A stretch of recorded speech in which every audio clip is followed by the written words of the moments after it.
Welcome back to another episode of The Last Storm. My name is Mark. I'm back with Dave. We're here to talk about the Thunder, getting to the play-in. But hey, so much is going on. It's playoffs, baby. We feel like we got a chance to actually make it to a full playoff round. If we did, we'd be playing against the Nuggets. But before we even could think about that, we'd have to beat the Pelicans. And then the loser of the Lakers and the Timberwolves. We've talked a little bit about the Timberwolves recently. They're in disarray, bro, but we've got a lot to talk about. So I'm just going to let you kind of start talking. You were mentioning right before we got on a little bit about the friendship that you noticed in a video between Giddey and Chet and how unusual that is for teammates to be as close of friends. And you had some other examples of players, but tell us what you're thinking. Yeah, so my idea that you see this friendship and this bond between Josh and Chet, you don't see that type of bond with a lot of players and athletes. Typically, especially when they're drafted together. You think of some of the greats, Michael Jordan, Scottie Pippen. They didn't have that friendship. Even to this day, they don't have that friendship. You think of Shaq and Kobe. No, they didn't have that friendship. You think of, LeBron and blank and LeBron and, yes, LeBron and Dwayne Wade. But the reality is that you can't really keep that friendship going through playing together. But you're watching what's happening in Oklahoma City is this bond of brotherhood. It's something that I haven't really seen in other sports before. I've seen in other sports when it comes to like baseball teams, but they play 162 games together. So they're forced to be out with each other for almost 9 months out of the year. But basketball players, they have an off season, and the off season is long enough where they can go and hang out with anybody they want.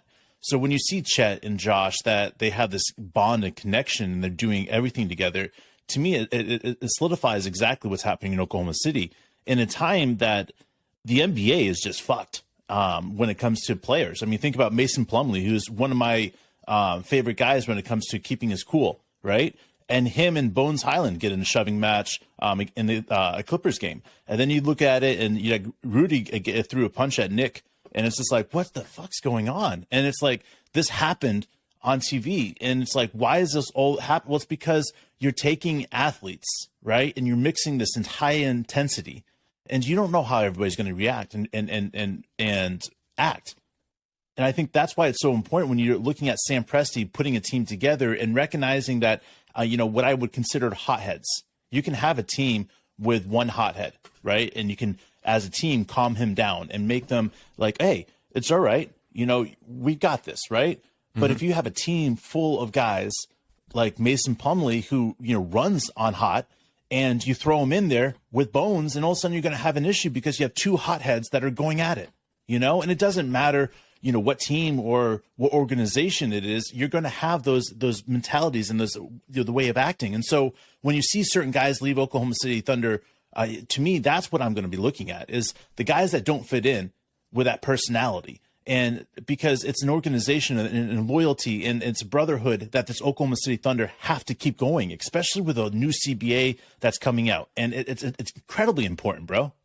Yeah, one of the things that we've heard a lot of people saying recently, and you said it recently too, was just the new higher importance for the draft in the CBA. And especially for contenders, it's going to be one of the few ways that they have to get better.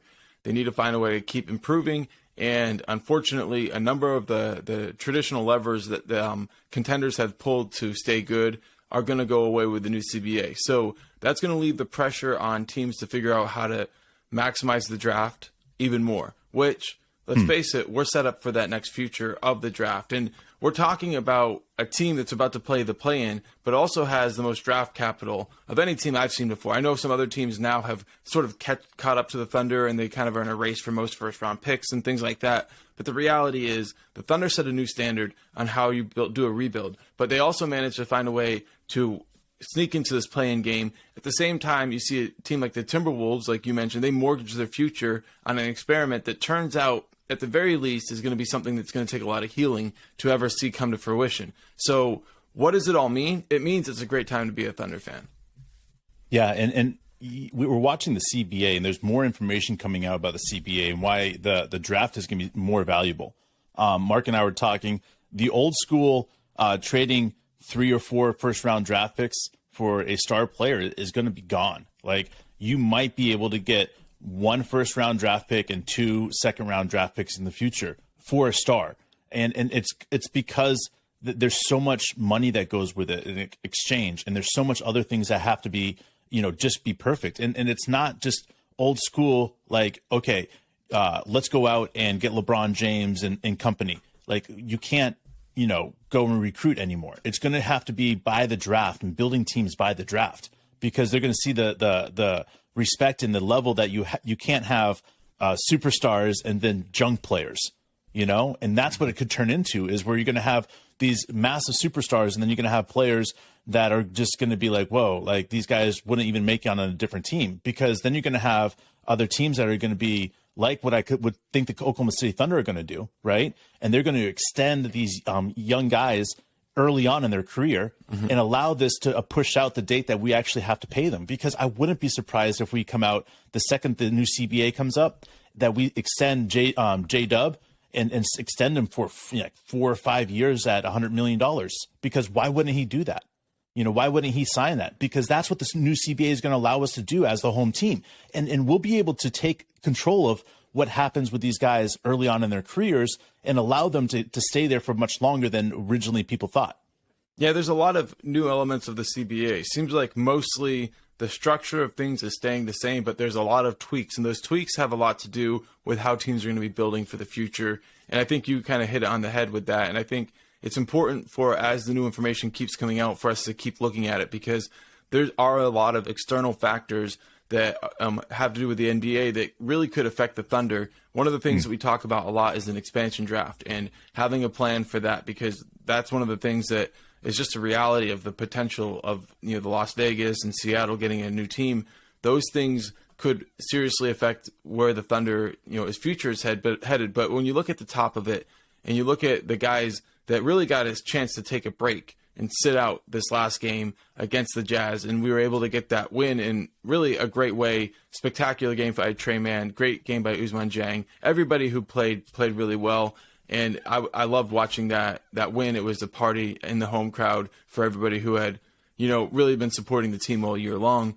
But as we look into like the situation that we're in, the crossroads we're in, right? What do you expect, like, for us this next draft? What do you expect for us this next time where we can sign contracts? You already mentioned that you expect J-Dub to be extended as fast as possible, but Giddey obviously too. What else are you expecting? I think anybody that we plan on keeping long term, we extend as quickly as possible. As quickly as possible, the new CBA will allow us. The reason is that we got to keep these guys together quickly. Yeah, I guess that goes back to what you're saying at the beginning, because we've seen a young team that before that the players hung out in separate groups. So this is a new thing for us. Yeah, and I think what we'll see is you'll see Sam Presti really pick the eight guys that he would protect in an expansion draft. I think that's what it would be. It's going to be the most entertaining thing for me watching is where Sam Presti ranks these guys. And I don't know, man. Like, to me, it's yes, we will have a team that has 12 deep, 13 deep. And I do not expect the way that Coach D substitution that he does and how he just randomly puts some guys in. I don't think it's random, first of all. And I think it's going to be continued because he has to develop players now, because keeping the guys inside the system is the most important thing. And the only way to do that is develop them through the NBA, using your G League. Again, that's why G League is going to be so important and why the coaching staff is so important. But, I look at and I see we're about to watch Coach D coach his first playoff game. Mm-hmm. We're going to watch most of these guys on this team play the first playoff game. We've got Dort, we got Shea. Has Kenny Hustle played playoff game before? I don't think so. So we got two guys. All right, we got Dario too. He's played playoff game. Mm-hmm. I don't think we've had anybody else with playoff games. So, and I could be wrong. So if I'm wrong, guys, throw it in the comments. I see all you guys on live chat. What's up, guys? So I just, for me, I'm looking at this and I'm saying, what guys do we need to keep? And I look at this and I say, extend Josh right away. Extend Chet right away. Extend J-Dub right away. Extend, as much as you can with the rest of the guys that are going to round out that top 8. And just go with those guys and know that we have X amount of years to win X amount of championships or even one ring. And then it makes it worth it us as we go into the next development stage of who we're going to trade out, who we're going to keep, who's developed into that next slide in position, and what's good, what players are going to help us keep the longest term for winning a championship there. So, and that's going to have to come into fruition. But hopefully, with this new CBA, we can extend guys quick enough where we don't have to think about that for maybe 4 or 5 years. Yeah, dude, and I love it. I love the idea that there's going to be more of what we love the most, right? Which is leaning into development.